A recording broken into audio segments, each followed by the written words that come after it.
As of today, there are 7,642,985,490 people on this planet we call Earth. This means that there are 7,642,985,490 different people that think, act, and feel differently from everyone else, and we're among them. Our personality is what makes us special and not just another carbon copy. Personalities help us live our way of life all the way from our first steps to our last breath. In this video, I will be discussing my personality types and how they can be implicated in the workplace and how I might be able to improve my weaknesses. You receive your personality during your childhood, and this can differ depending on culture, geography, and the era that you are born into. Your personality is then shaped through your environment and inherited tendencies. The inherited tendencies are those passed down from your parents, and the environment is the surrounding that you have grown up in, the events that have occurred, relationships that you have made, and the people that you surround yourself with, and so on. Personality is made up of the characteristic pattern of thoughts, feelings, and behavior that make a person unique. Personality arises from within the individual and remains fairly consistent throughout life. It can be defined as the distinctive pattern of behavior that include but are not limited to thoughts, feelings, emotions, and actions. These aspects are what categorize each individual enduringly. Your personality type helps you decide what type of person you become, your likes, your dislikes, whether it comes down to the type of music you listen to, the food you eat, the sports you play, or the books that you read. Your personality helps you make friends and bonds with people that think alike and have the same values and outlooks on life as you do. This helps us feel more comfortable and safe in an environment that is increasingly becoming harder to fit into. In a paper uploaded on Scribd about the implications of personality development written by Albert Chu, he quotes Freud's theory of personality, in which it states that personality has three structures, namely ID, ego, and superego. ID consists of instincts which are directly connected with an individual's reservoir of psychic energy. Ego uses the demands of reality, and superego takes into account if something is right or wrong. No matter what personality trait we belong to, these basic traits apply to everyone and is the start of how we further divide ourselves to groups of personality. We have done 4 personality tests, but I have decided to talk about the Myers-Briggs personality test and the Big 5 personality test during the course of this video. The Myers-Briggs personality inventory asks you a series of questions and then presents you with a level of traits present, which are introversion, extroversion, intuition, sensing, thinking, feeling, persevering, and judging. Depending on your scores, you receive 1 or 2 traits that are more dominant in you. In my test, my highest scores are shared between extroversion and intuition, scoring a 7 in each of these. According to an article published by Psychologist World, people who flourish in social situations may have an extroverted personality, whereas introverts feel more comfortable when socializing in small groups and with people who they're familiar with. To elucidate, extroverts are action-oriented while introverts are thought-oriented. Extroverts do first, think later, whereas introverts, it's the opposite.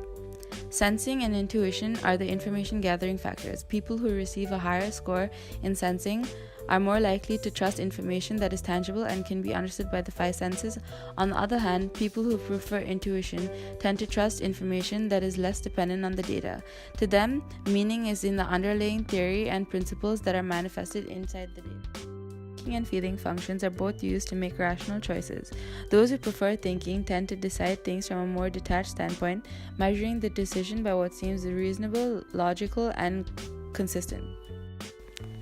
Those who prefer feeling tend to come to the decisions by associating or empathizing with the situation, looking at it from the inside, weighing on the situation to achieve on balance the greatest harmony, consensus, and fit, and considering the needs of people involved. Those who prefer judging show the world their preferred judging function, thinking, or feeling. So if combined, thinking and judging types tend to appear to the world as logical, and feeling and judging types to be empathetic. Those types who prefer perception show the world their preferred perceiving function, sensing or intuition. So sensing and perception types tend to appear to the world as concrete, and intuition and perception types as abstract. As I have higher levels of extroversion, intuition, feeling, and judging, I'm categorized to be under the ENFJ category. This category states that I'm caring, outgoing, reliable, conscientious, organized, practical, seek to be helpful to others, enjoy being active and productive. Looking deeper into my analysis, I believe that the test is accurate and reflects my personality in the way that it is. Growing up, I was always outspoken, confident, outgoing, and social, no matter what situation I was in. Now I come to find that I use humor to diffuse an aggressive situation to minimize the damage of said situation. I try to see both parties' point of view and try to be a mediator, which I believe is important in the workplace, as you need a bridge from the employees and the employers to send the right message across without barriers interfering. I've always been social, caring, and reliable, but this brings up the question of being too reliable and caring, as this can lead to colleagues taking advantage of you for not being more cautious. By wanting to help other people, sometimes you don't think of yourself and tend to tire yourself out trying to make everyone around you happy. I can improve this weakness by logically determining where my assistant goes and how much I would need to sacrifice to do the task, and to see if it's doable. If it seems like it would negatively impact me, I would need to step away from that particular task. With my intuition and sensing being at polar ends, with my intuition being higher, I lack practical knowledge and don't apply data that have been taken from my own personal experiences. I don't focus on immediate practical data, but rather make a decision on my gut feeling or sixth sense. This means I tend to stray from logic and tend to pursue things that I feel is right.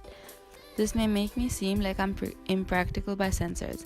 I can try to work on my weakness by trying to be more logical and read the data as it is, rather than just going on my gut feeling and read the data that is given. The big five are namely openness to experience, being cautious, curious, consistent, and inventive; conscientiousness, being efficient, organized, careless, and easygoing; extroversion, being outgoing, energetic, solitary, and reserved; agreeableness, being friendly, compassionate, cold, and unkind; and neuroticism, being sensitive, nervous, secure, and confident. The scale for these range from weak 0 to 2.2, to moderate 2.3 to 2.7, to high 2.8 to 5. Depending on your answers to the questions asked, you will give it grades that determine these characteristics. My scores for the big five are as follows: 4.1 on openness to experience, 3.8 on conscientiousness, 4.6 on extroversion, 4.9 on agreeableness, and 3.0 on neuroticism. But with these strengths, weaknesses are bound to arise. With openness to experience, I lack depth in knowledge, efficiency, expertise, and practice. With conscientiousness, I lack spontaneity, adaptability, and impulsiveness. With extroversion, I lack independence, reservation, and am easy to read. With agreeableness, I act aggression, self-interest, and questioning skills. With neuroticism, I lack security, rationality, and am not guilt-free. To work on these weaknesses, I can try to subject myself to change the aspects I lack to ensure that I can be better in the workplace. I have found that I need to be more independent, spontaneous, and gain more knowledge. I can do this by challenging myself and trying to do tasks on my own rather than in a group to help build my independence and my knowledge. To improve my spontaneity, I can try to take things as they come and not plan ahead all of the time. I can also try to hide my emotions, as I am very easy to read, and this may lead to other people decrypting my body language unnecessarily. In conclusion, these changes can help make me better in the workplace to be a more efficient worker while maintaining my core values. It's similar to the butterfly effect. If I can change 2 qualities from each of these categories, I can be a better structured individual that will in turn reflect in my work ethics and the way that I work. Being a structured individual, especially in the workplace, is important, as you are not only dealing with your life but the lives around you as well. Your personality can help you define the type of manager you become, even with your weaknesses. But to efficiently work, we must understand our personality in depth and have full control of ourselves to in turn be of service to the people around us.